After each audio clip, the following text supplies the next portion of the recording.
So we sell to earn revenues, and we generally buy to incur expenses. And in the process of generating a profit, we understand that as we generate revenues, we also incur expenses. They go pretty much hand in hand.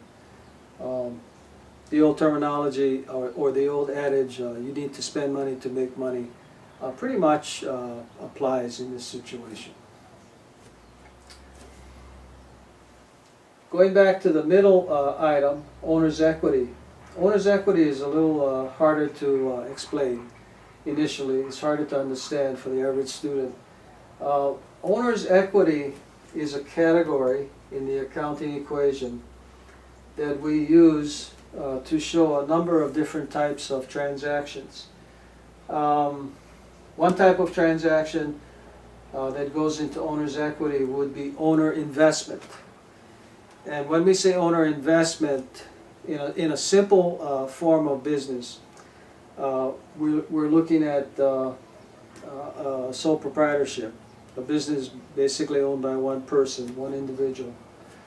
Owner investment would represent amounts that the owner has invested or put into the business. Initially, you need to have some money to get started in doing whatever it is that you're going to be doing in your business, and so you would usually have some owner investment there. And then along the way, from time to time, there may be need for the owner to put money into the business based on various needs of the business, maybe to expand or to purchase some equipment or machinery that is needed and that sort of thing. So owner investment, again, basically are amounts that the owner is putting into his or her business. On the other hand, there are also owner withdrawals. Just as the owner can put money into the business, from time to time the owner may be taking money out of the business or assets. It doesn't have to be cash. It can be any assets that the owner has, that the owner wants to put into the business, that the business may need.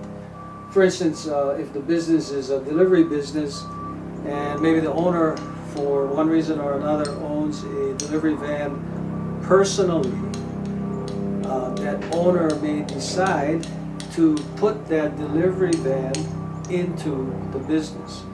So that would be considered an owner investment. On the other hand, owner withdrawals generally come out of the business in the form of cash, but it could be any type of asset. Let's say the business has an old computer that it has no need for anymore, and so if the owner wishes to do so, he or she might take that computer out of the business in the form of an owner withdrawal. So assets going in, owner investment; assets coming out, owner withdrawals. And then the last type of transaction that we show under owner's equity would be the net income or the net loss of the business. The way we calculate our net income or net loss is basically to take all of our revenues and subtract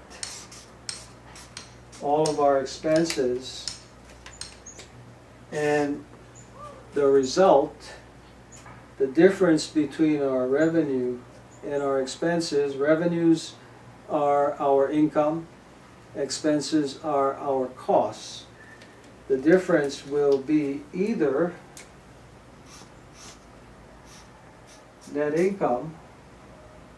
We'll have net income as long as revenues are more than expenses, or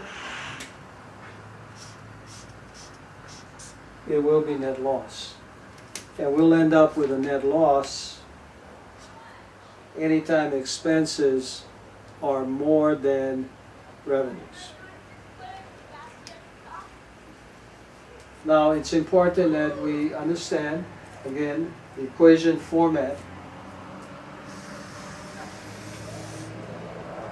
The total on the left side, which is basically our assets, must always be equal to the total of our liabilities plus the total of our owner's equity plus the total of our revenues minus the total of our expenses. And so as we move through the accounting process, we analyze and classify and then record transactions.